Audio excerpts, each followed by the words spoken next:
皇孙、皇侄、皇媳，看见朕还没有死，很惊奇吗？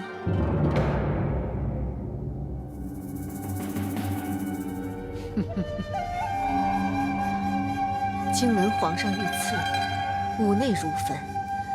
如今见您安然无恙，媳妇也就放心了。太子妃平时柔弱不争，可第一个说话的就是你。这样锋芒毕露，要想坐上朕的龙座，恐怕难以服众啊。自古成王败寇，秦始皇灭六国，一统天下；汉高祖四面楚歌，逼死项羽，哪一个不是锋芒毕露，锐气逼人？伶牙俐齿，气势不小啊。不过要做龙座的，究竟是你呢，还是太子，我的皇儿？母皇，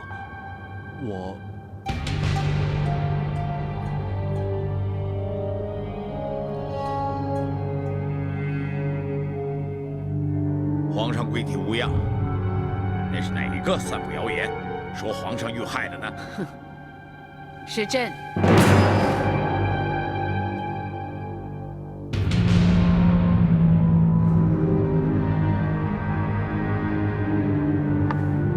怎么？怕朕有阴谋吗？皇上是我们的娘亲，娘亲又怎么会谋害自己的子女呢？八皇兄不就经常这么说吗？八皇兄，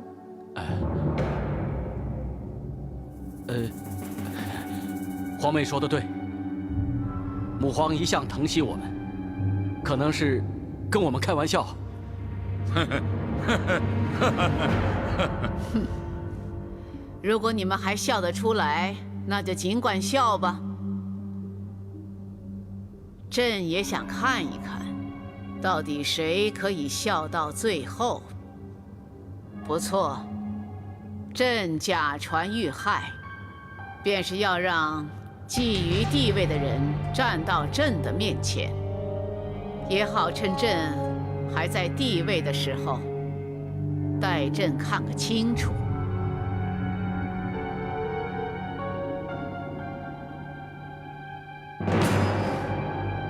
阿满，你也等不及了，跑来要朕退下来吗？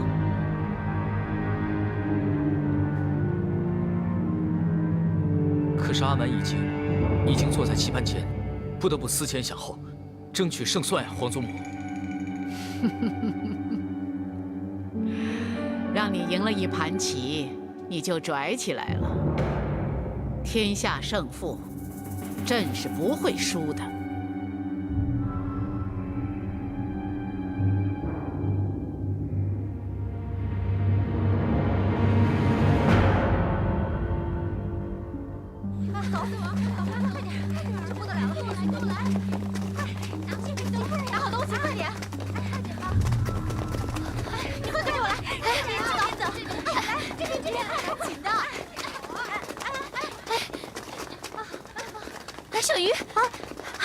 小凡姐，你终于回来了！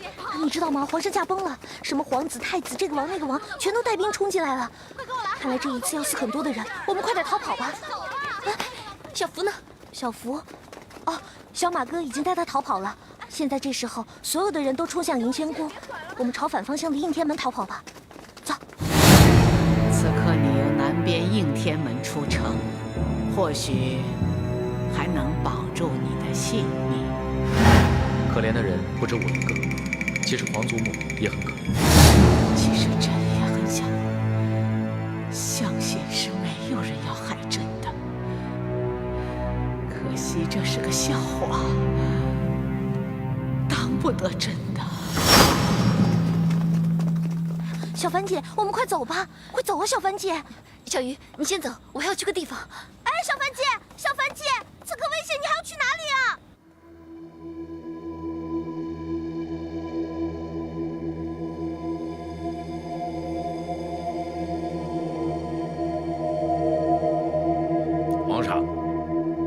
所统领的下官，太子连同凤阁侍郎张柬之，公主麾下的兵马，相王府司马袁术己，4路兵马齐聚玄武门。皇上真的有把握？4路兵马，听起来声势多浩大呀！说穿了，不过是乌合之众。他们不是在玄武门正厮杀吗？皇上，你的兵马已经是杀的杀，降的降，全没了。就算我们的兵马都是些乌合之众，也足以让你屈膝投降。朕的兵马全没了。这么说，朕城外的10万兵马也被你们杀尽了？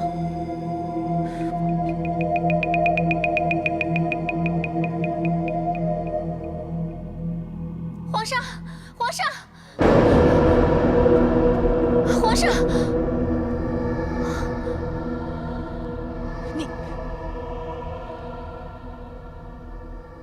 你为什么回来？皇上，快说，为什么偷偷闯到宫里？谁派你来的？是何居心？奴婢不敢，奴婢是这里的宫女。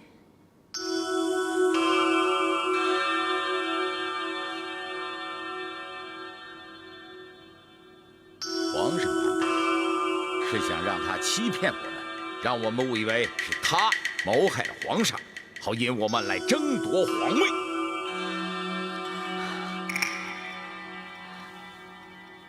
既然只是一个傀儡，皇上看到他何以如此震怒？或许他还真的不是一般人。是，不然皇上为何如此震怒啊？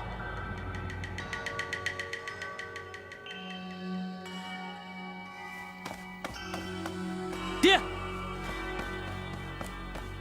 城外10里之处发现废骑大将军率领10万兵马，动向不明。原来你调动吐蕃突厥10万大军，是来对付我们的。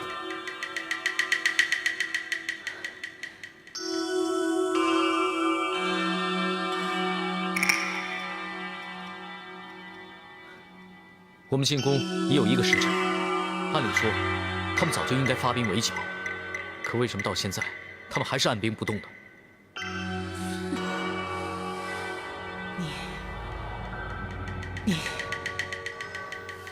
你为什么不去应天门？难道你忘了朕说过的话吗？奴婢是想逃出去，但是但是什么？奴婢看到有兵马来到迎仙宫，奴婢担心皇上有事，所以奴婢……你担心朕？啊？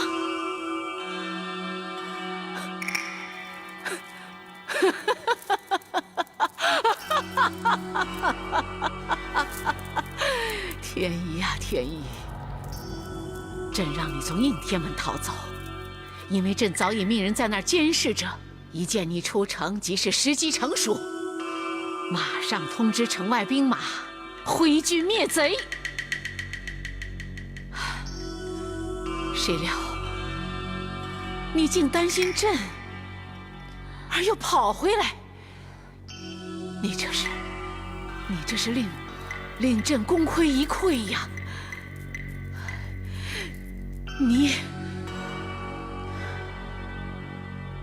原来这个丫头就是发兵的暗号。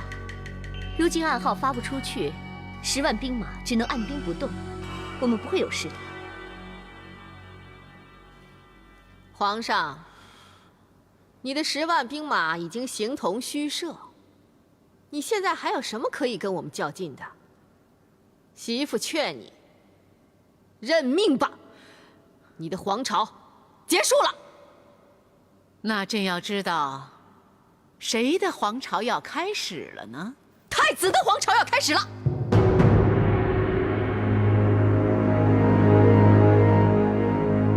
皇上，我劝你还是收手退位吧。慢着，皇嫂，皇上退位也未必就是七皇兄继位吧？今日天下已姓武，继位的皇帝他也得姓武。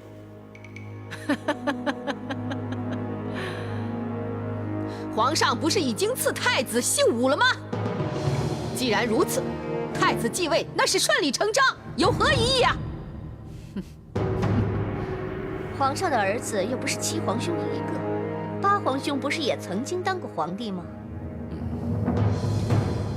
七皇兄啊，继位一事兹事体大，不如大家从长计议吧。或者我们再商量商量。有什么好商量的？现在，张柬之、崔玄伟、hoàn颜范、敬辉4位大人都已经站在我们这边了。太子继位势在必行。哼！玄武门外，你我兵马相当，势在必行的也不止你一个。如今天下逆转，皇上以女儿身登上大宝，继承大业，未必也要是男人吧？哼，妹妹，我还以为你是替八王爷说话呢，原来是自己想当皇帝啊！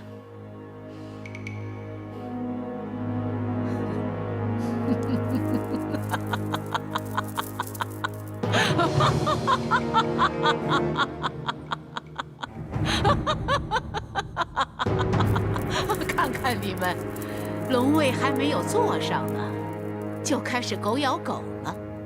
你们如此互不相让，朕倒想知道，你们凭什么掌管天下？天下谁属，已经跟你没有关系，退不退位，由不得你。是吗？想要夺位，除了要让朕退位之外，难道不要传过玉玺吗？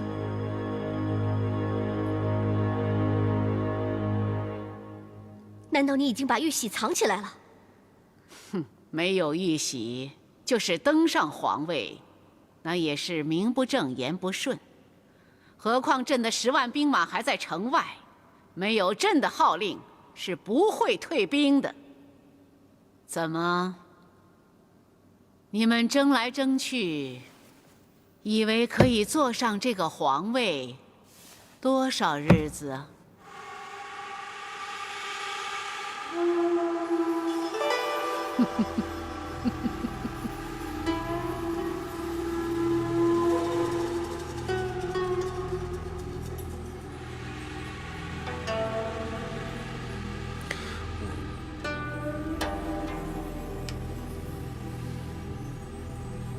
太子继位，人心所向，大势所趋。如果你们要争，那就会失去人心，自取灭亡。人心所向，大势所趋。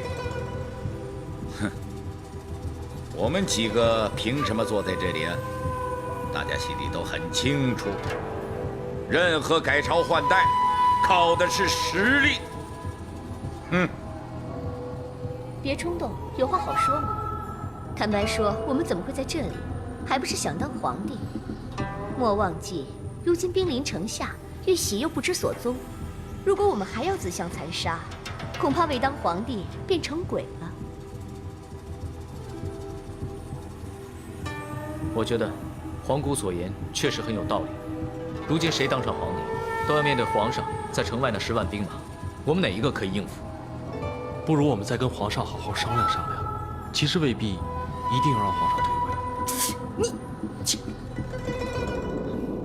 现在事情到了这个地步，就算再怎么商量，也是无济于事。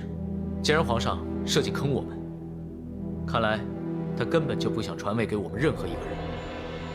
母皇年事已高，总要找人继承大统。不想传给我们，难道真的想传给那2个张氏兄弟？我败给谁都认了，唯独那2个不男不女的妖人绝对不行。如果那样，我定会杀了他们。可他们2个是皇上的男宠，如果杀了他们，这样会让事情弄得更僵。不如收买他们，让他们去说服皇上。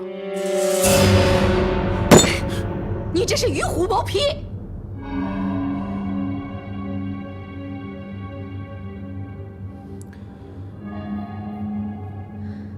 事到如今，成王败寇，我们没有什么退路了。如果你们大家愿意助太子成就大业，那到时候封王拜相肯定要比目前显贵得多。我不敢食言。反之，要是你们敢和我们作对，那我也敢保证，到时候即便是尸横遍野，我姓韦的就算流尽最后一滴血，也要踏着你们的尸体助太子登上帝位。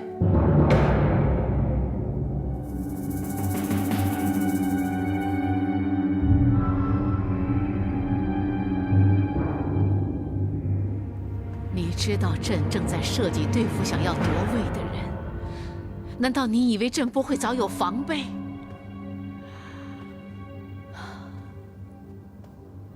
朕倒要问问你，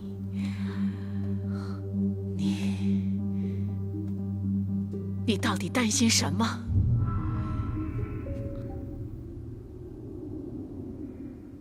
你为什么又跑回来？奴婢也不知道，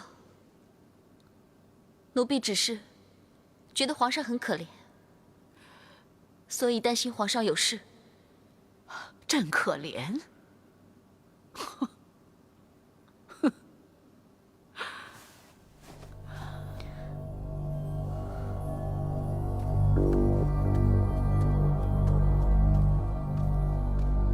很多人都说朕残暴、冷血淫乱，可从来没人说过朕可怜。究竟朕何以可怜呢？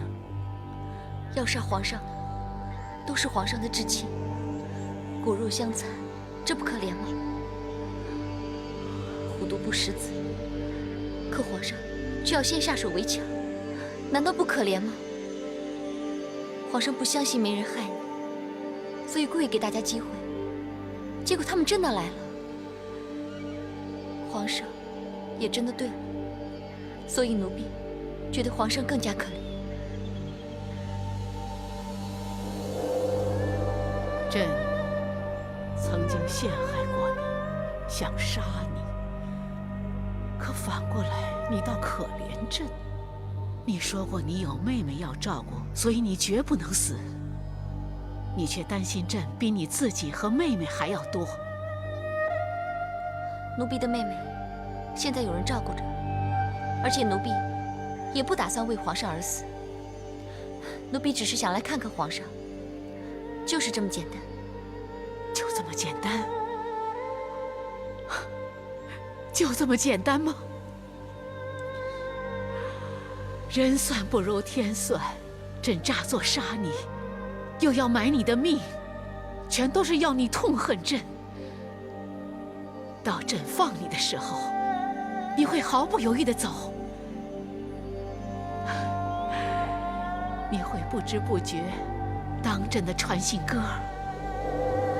其实皇上大可以去派心腹办这件事情，不是更妥吗？朕没有心腹，有的只是可以利用的人，事关重大。朕的子女侄媳怎么会不严密监视朕身边的人？利用一个无关痛痒的人，本来最是妥当。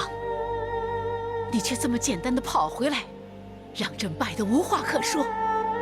皇上，他们真的会置亲情于不顾，为难你吗？朕没想到，最后败在了你的单纯，败给了你的善良。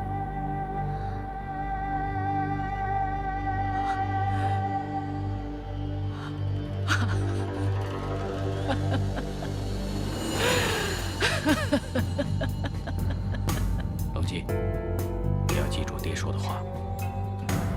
知道了，爹。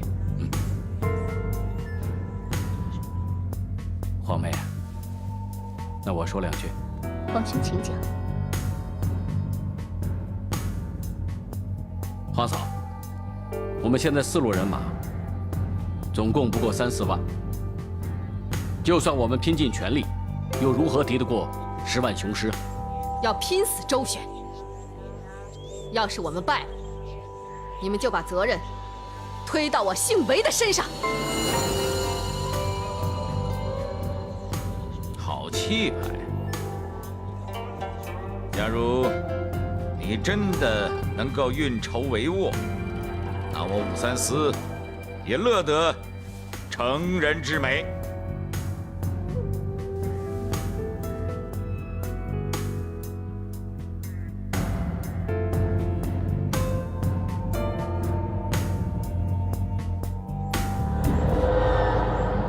皇兄，如果你继位之后，恢复大唐国号，还礼堂社稷，皇帝定当匡复太子，一战定江山。多谢皇帝。此事凡我李唐子孙人人有责，皇帝请放心。若皇兄登上大统，一定不会忘记皇帝之元首。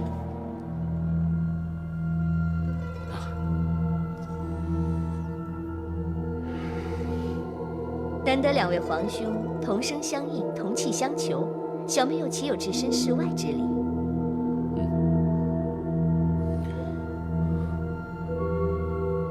你们高兴得太早了吧？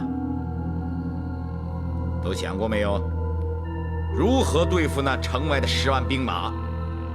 如何找到玉玺？你们是否已经想好了应对的计策？啊？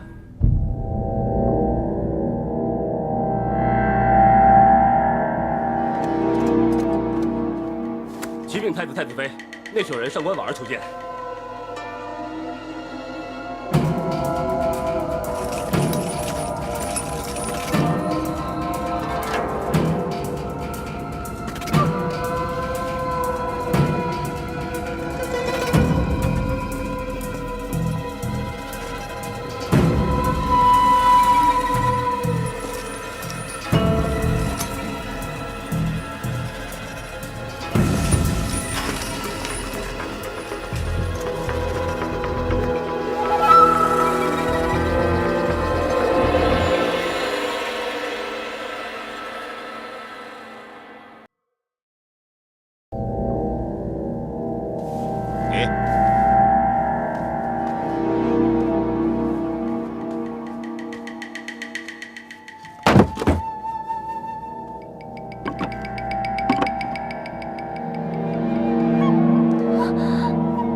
叫朕如何活下去？朕已经垂垂老矣，这些年来，有他们为朕排遣顾忌，你们用不着杀他们。如今你们让朕难过，朕便要让你们活得更加难过。皇上，你误会了。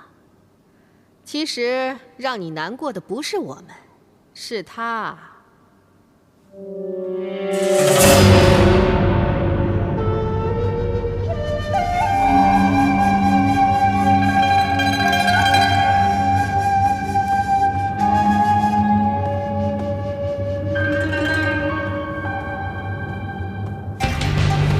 婉儿叩见皇上。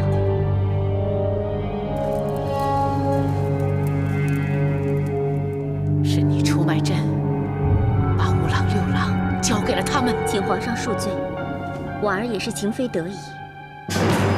在宫中，要生存到最后，便要依傍最大的靠山，这也是皇上教婉儿的。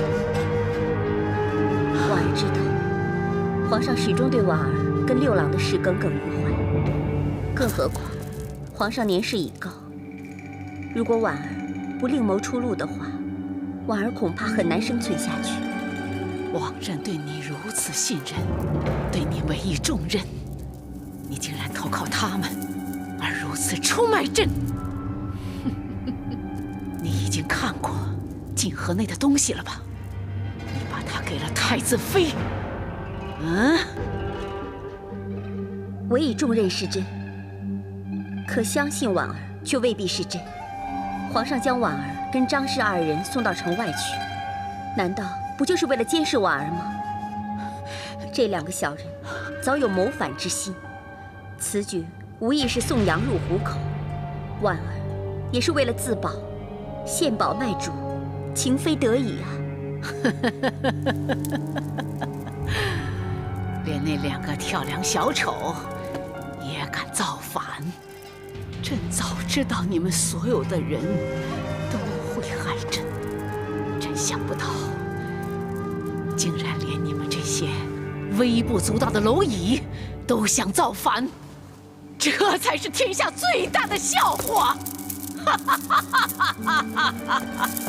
最大的笑话！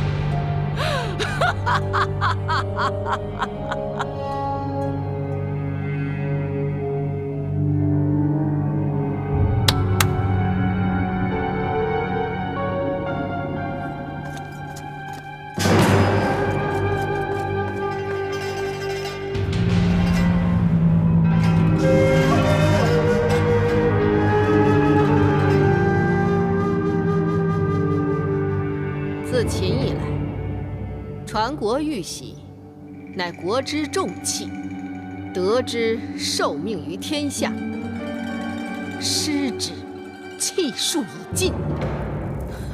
如今这玉玺在我手里，你那10万兵马，岂敢轻举妄动？谁敢阻我太子登位？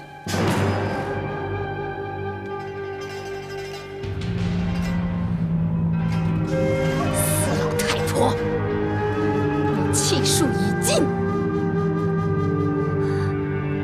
那又如何？没有朕的旨意，他们是不会轻易退兵的。你们高兴得太早了。那么好，你们两个上来呀！当一队坐困愁城的帝后，当一队坐困愁城的帝后吧！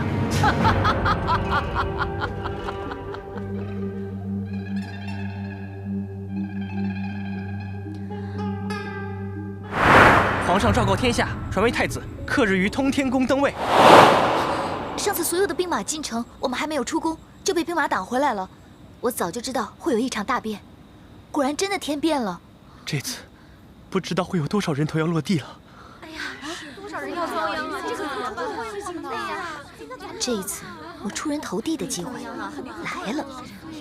顺应天时，受兹明命，朕承皇天之眷命，乃烈圣之弘修，奉上皇圣神皇帝之诏，于正月25旨告天地宗庙社稷及皇帝位，深思付托之重，实切京业之怀，望室内之臣不懈于内，忠志之士忘身于外，大赦天下，与民更始。钦此。神龙元年正月25日，太子李显即帝位，册封韦氏为皇后，封相王李旦为太尉，太平公主加号镇国，梁王武3司进位司空，访宫女3000，另免金岁税赋。正月26日，上皇帝武曌移居上阳宫。2月7日，新帝李显率百官拜谒上皇帝，赏尊号则天大圣皇帝。2月初4，新帝复国号为唐。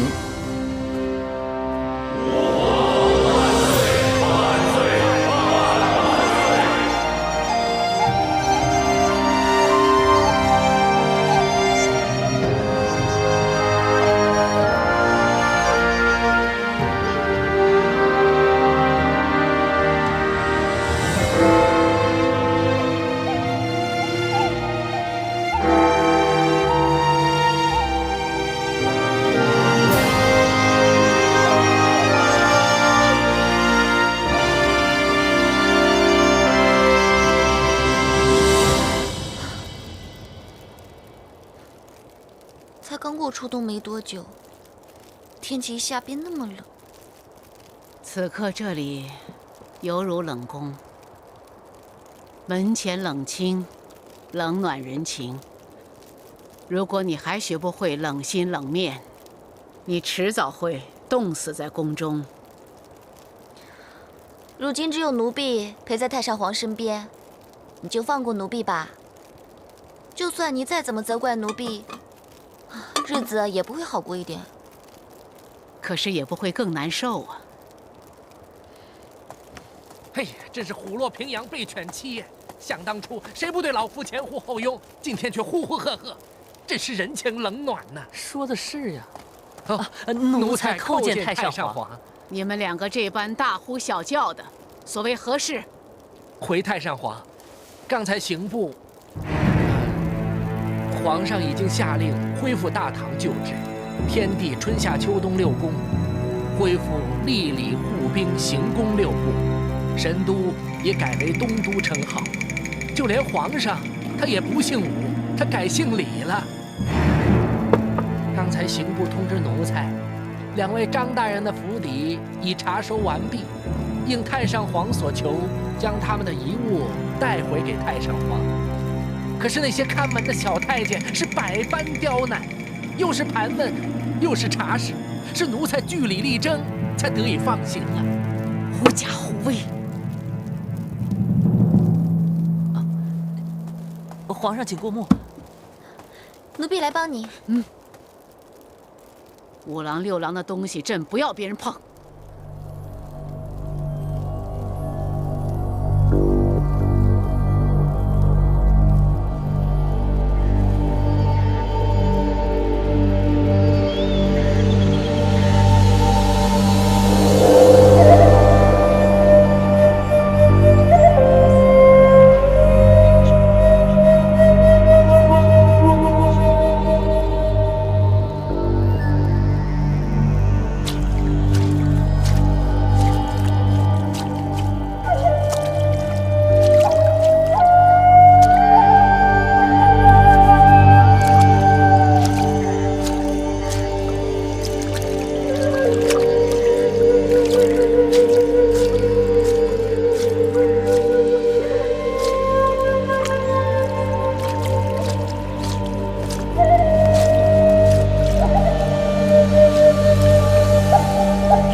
奴婢参见郡王爷。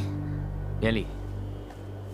你我曾经共患难，纵非知己也是良朋，你大可以叫我3公子。你孤身一人随皇祖母移居上阳宫，实在是辛苦了。多谢3公子关心。虽然如今就只有奴婢一个人伺候太上皇，不过奴婢觉得跟太上皇相处反而容易多了。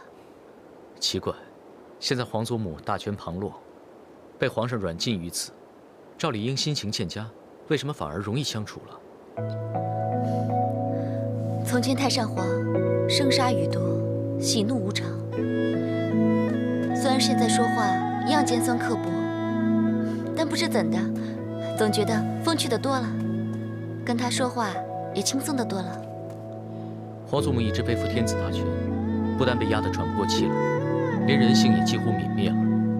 如今失去大权，反而让他得到了解脱，终于恢复了人性。如此说来，那太上皇是因祸得福了。孟凡，可否留心皇祖母的举动？若有什么情况，马上通知本王。太上皇曾经说过，三公子最重亲情。可是如今，太上皇只不过是一个年老多病的老人家，三公子何苦要如此对待他？本王这样做，也是为了皇祖母她老人家好。这大半年来，10万兵马依然屯兵城外，皇祖母始终不肯下令退兵。皇上皇后深感害怕，秘密调度各地兵马。皇祖母又怎么会想不到呢？所以兵戎相见，早晚之事。如此说来，那百姓岂非又要活在兵荒马乱之中？如果事情真到了那个地步，以皇后的品性，宁愿玉石俱焚，也绝不会让皇祖母得逞。如此一来，皇祖母难免危机四伏。所以我才需要你来帮我这个忙。三公子未免干戈大旗，为保太上皇性命，奴婢实在佩服。不过，奴婢不能出卖太上皇。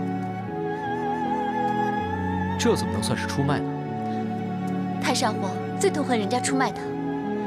上官大人的事情已经很让他心痛，他现在有病在身，就连服用丹药的事也是由奴婢一个人负责。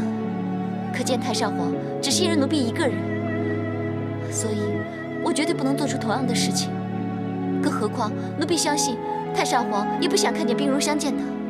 早年他废了李氏皇帝，然后自封为帝，之后把起兵反对他的人全部杀绝，今天也会是一样的。不一样的，我不懂该怎么说。总之，我就相信他不会。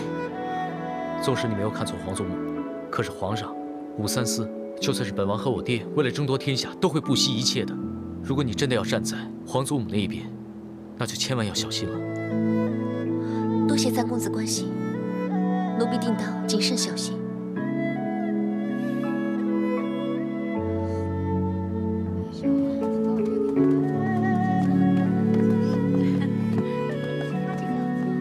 新帝登基，放了3000多宫女出宫，可是就是没有我们的份儿。你不是自愿进宫的吗？怎么又想出宫了呀？当初入宫只因家贫，只为混个3餐温饱。可如今看到越秀姑姑无辜枉死，小凡姐又陪着太上皇被困上阳宫，想到这一切，我真的好怕呀。小福姐，你说小凡姐还没有机会离开上阳宫回到这里吗？谁知道啊？但是我已经叫小马去打听了，到现在还没有消息。不过听说皇后最恨太上皇了，如今皇后得势，万一要对付太上皇的话，说不定小凡姐会被拿去陪葬，永远都出不了上阳宫呢。哎，这也未必。听说小凡姐跟太上皇相处得不错，到时候如果太上皇再次得势的话，那小凡姐就可以飞上枝头了。我们还得巴结她呢啊！哎呦，我们这些宫女啊，半点由不得自己，只能任人鱼肉啊！我才不要任人鱼肉呢！我要做主，我要当家，我要找最大的靠山，我才不要让别人欺负我们姐妹。对。你们都在呢。哦，周公公。参见周公公。免了，皇后懿旨，让你进宫觐见。皇后娘娘要见我。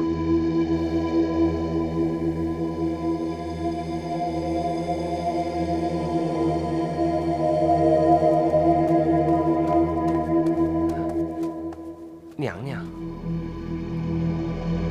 奴婢叩见娘娘。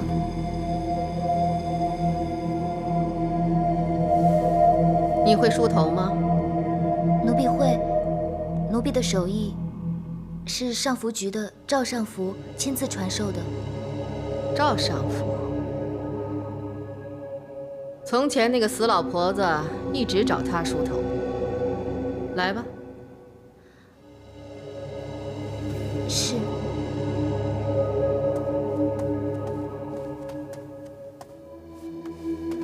奴才告退。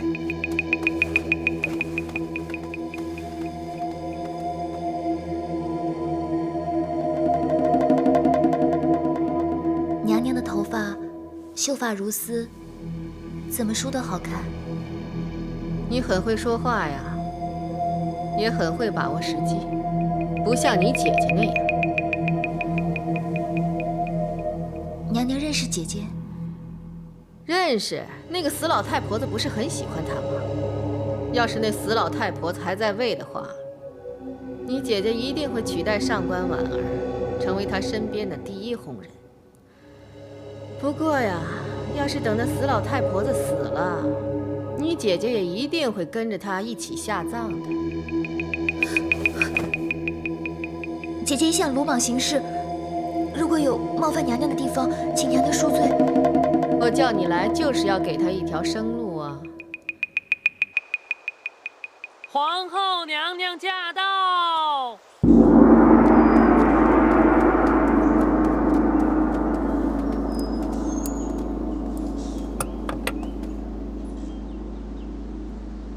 媳妇叩见太上皇。奴婢叩见太上皇。奴婢叩见皇后娘娘。听闻太上皇凤体为和，媳妇特来拜见问候。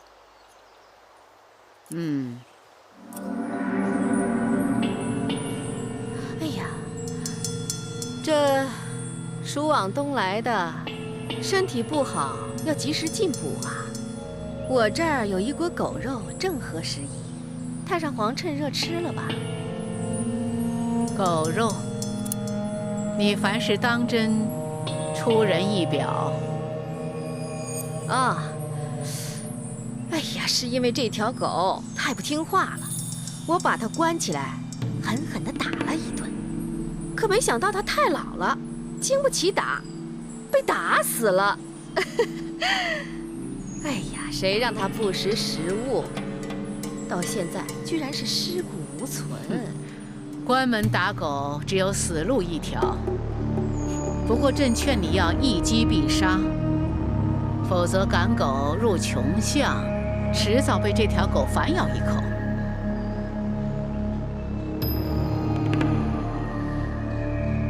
孟凡，本宫不吃狼心狗肺，喂狗吧。奴婢遵命。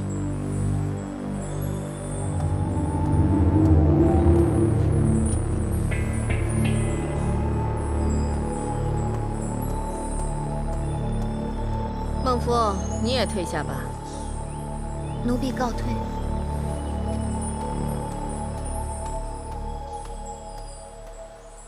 如今已无旁人，你有什么话，尽管讲吧。皇上已从各地调来20万大军勤王，为了避免兵戎相见，我劝太上皇速速下旨，退兵吧。20万大军，有多少是三司的兵马？还是太平公主和八皇儿的？就算你赢了，你那江山，可又剩下多少？朕劝你还是偏安一隅，做你的皇后吧。得了吧你，朕当皇帝的人才称自己为朕，你现在又不是皇帝了，别朕的，朕个没完没了。哼，叫什么没关系，这片江山就是让我拱手让出去，我也要交给姓武的或姓李的，但绝不会交给姓韦的。是吗？你愿意交给姓李的、姓武的？我看你谁都不愿意给。我那一对儿女，重润、先惠，他们不姓李吗？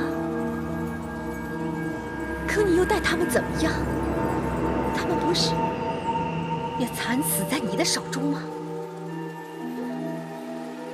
可怜我那2个孩子，连20都不到，先惠还怀有身孕。你听信那2个妖人的几句妖言，就把他们给活活的毒死。你到底杀了多少姓李的呀？啊，你自己都数不清了吧？无论朕杀再多的人，也都是为保举江山。你想不劳而获，痴心妄想。好啊，那本宫就跟你耗下去，好好看。啊！哎呀，你看，你现在都是82岁的老妇啦，老妇。本宫呢，比你年轻30多岁，我倒要跟你好好看，到底谁长命百岁，到底谁笑到最后。你想跟朕比长命？朕乃万岁，你可别后悔。万岁！我看你没了地位，没了那2个妖人，你还能活几天？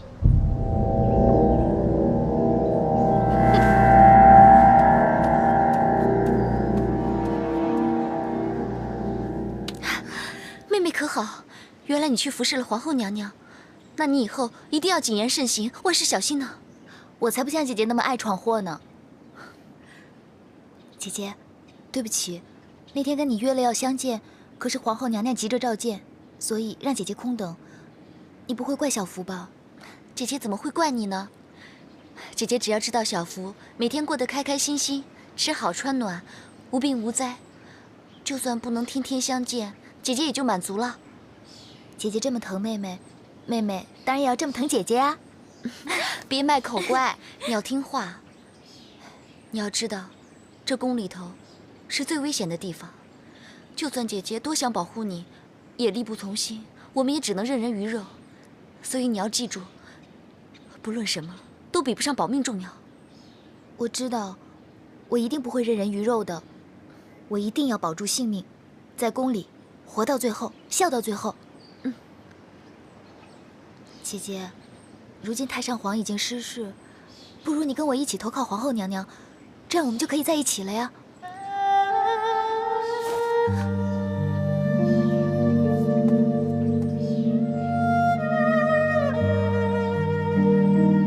是皇后娘娘让你来跟我说的。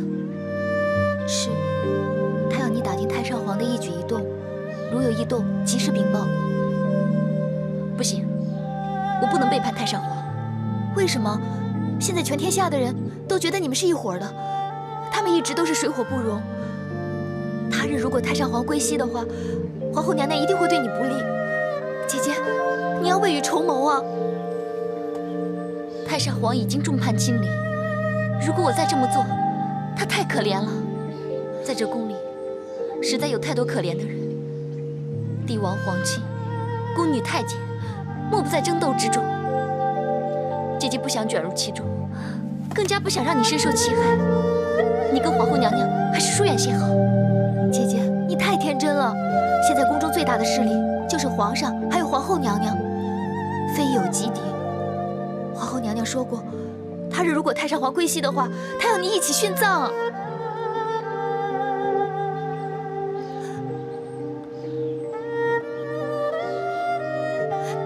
这是最后的机会。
姐妹重聚，不应该很开心吗？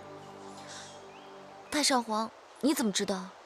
刚才那个小宫女一进来，你的目光便再没有离开过她。你不是对我说过吗？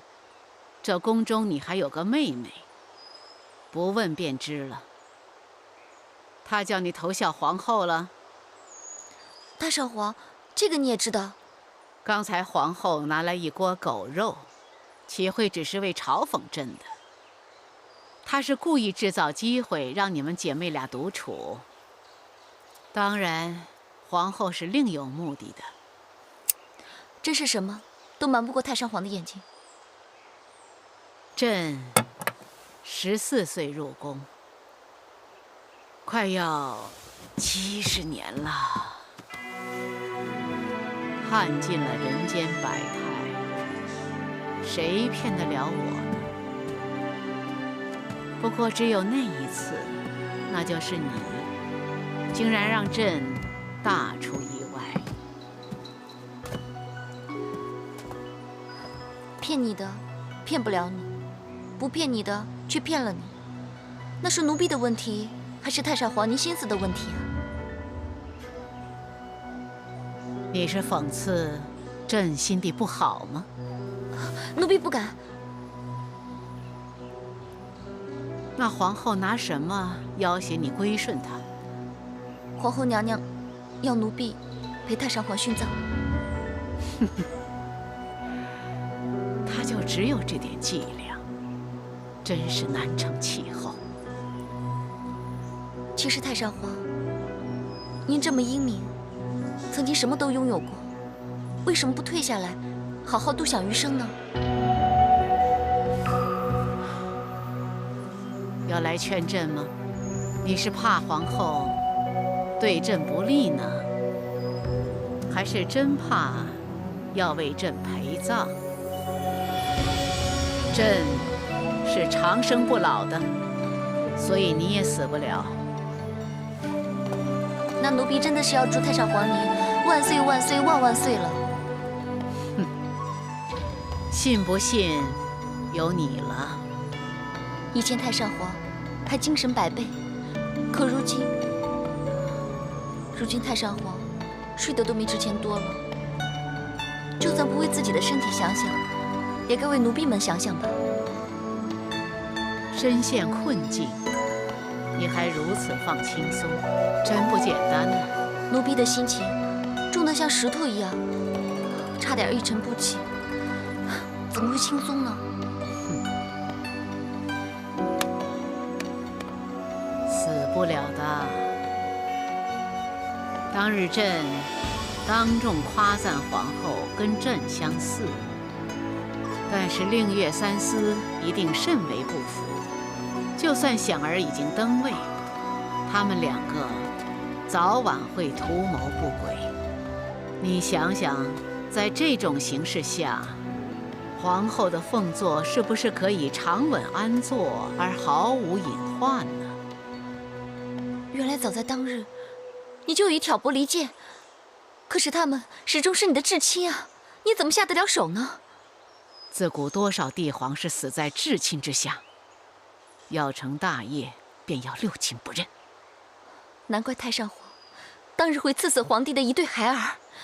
听闻太上皇还把自己的亲生女儿也给杀掉。你，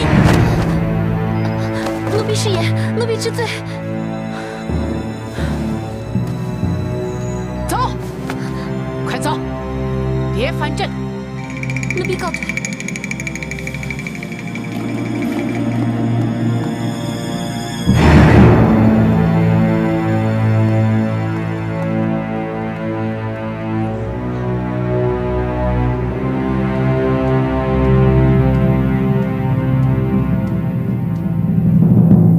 奴婢参见娘娘。免了。孟夫啊，那件事情你姐姐答应了吗？答应了，当然答应了。有谁是不怕死的呢？嗯，好啊。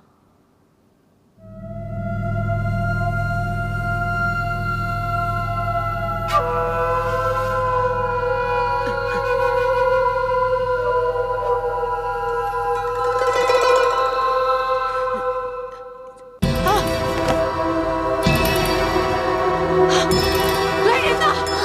来人呐！太上皇怎么了？太上皇，声了？没有啊。有，这真的听到了，哪的哭声呢？很惨，真的有哭声，真的有。我的舌头快去呀！快去呀！快去！太上皇，没有啊，不是又在误会一阵吧？别闹了，没有人会相信你的。我的药呢？快拿来！我的药，哦，在这儿。我的药，太上皇，少吃点儿。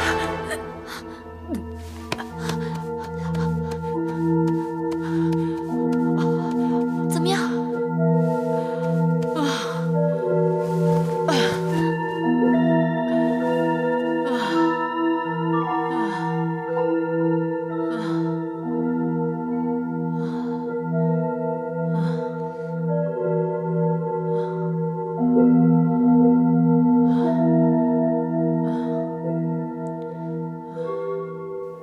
什么？你竟然欺骗皇后娘娘！我也不想这样啊，但是姐姐的不肯，皇后娘娘又一直追问，我总不能告诉她真相，她会杀了姐姐的。哎，可是那也不是办法呀。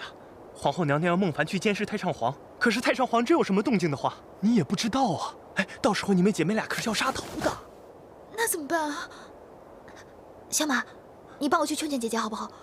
帮帮我。哎呀，不行，你姐姐最疼的就是你。你都不行，何况是我呢？那完了，完了！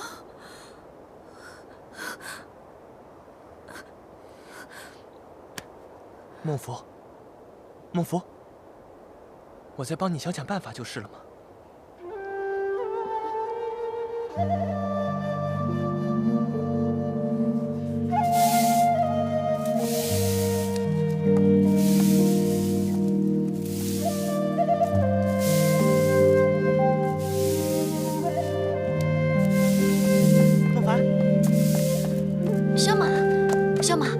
这里来了，这里可是软禁太上皇的地方，要是被误会了，可是要杀头的。哎，这不天气慢慢转凉了吗？内侍省让我送点木炭过来。哎，对了，听孟福说皇后娘娘要挟你，要把你给太上皇陪葬，你到底有什么打算？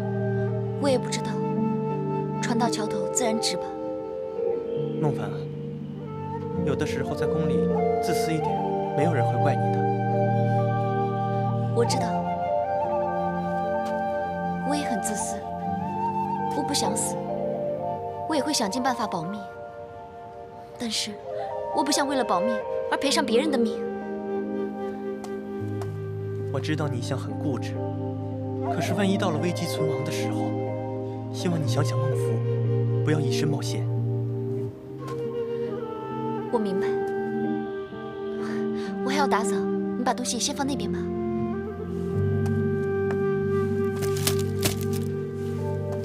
那我先走了啊。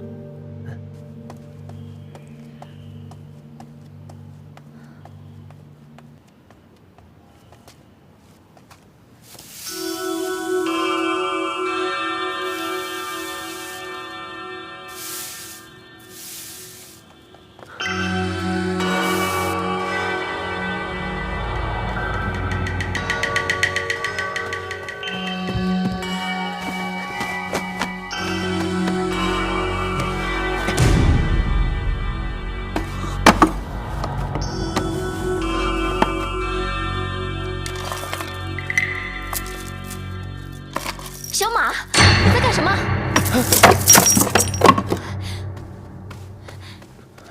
你想干什么呀？孟福怕皇后娘娘对你不利，你没有答应孟福，万一太上皇这边有什么异动的话，孟福不能通知娘娘，到时候你们两姐妹就更加不得了了。所以啊，所以你就偷偷跑来这里，看看太上皇有什么秘密，然后你好回去，让孟福对皇后娘娘有所交代。孟凡，孟福这样做也是为了你啊。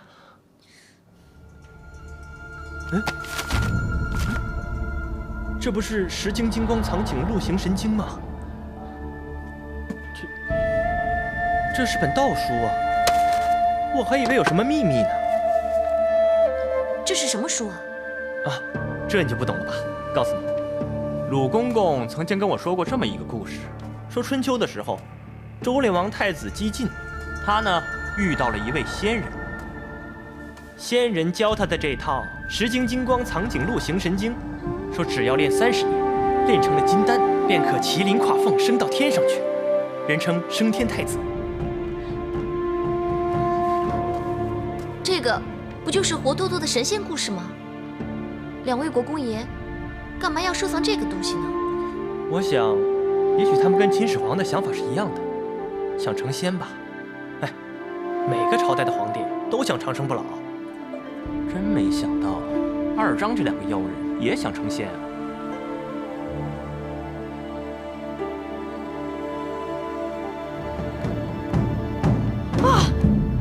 来人呐！来人呐！来人啊！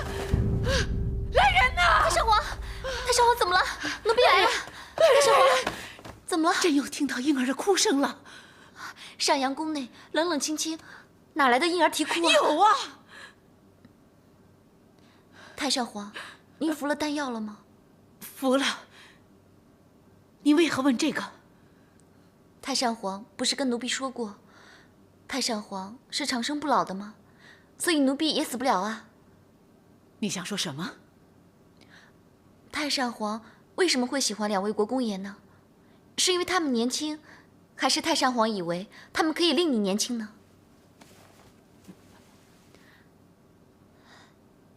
太上皇听过石金金光化形灵丸吗？你看了5郎6郎的遗物啊？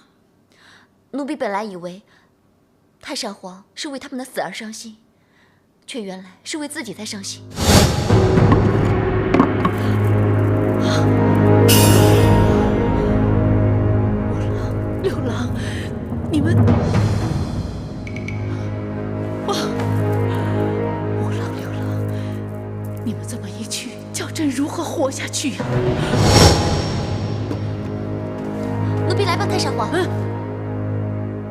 5郎6郎的东西，朕不让别人碰。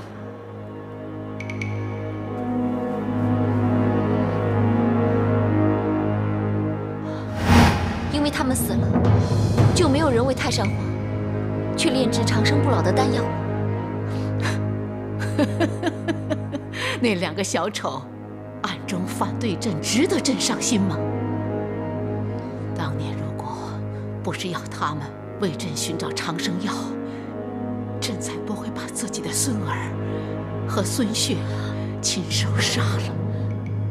你为了长生不老这些个无稽之谈，竟然亲手杀死了自己的孙儿孙婿。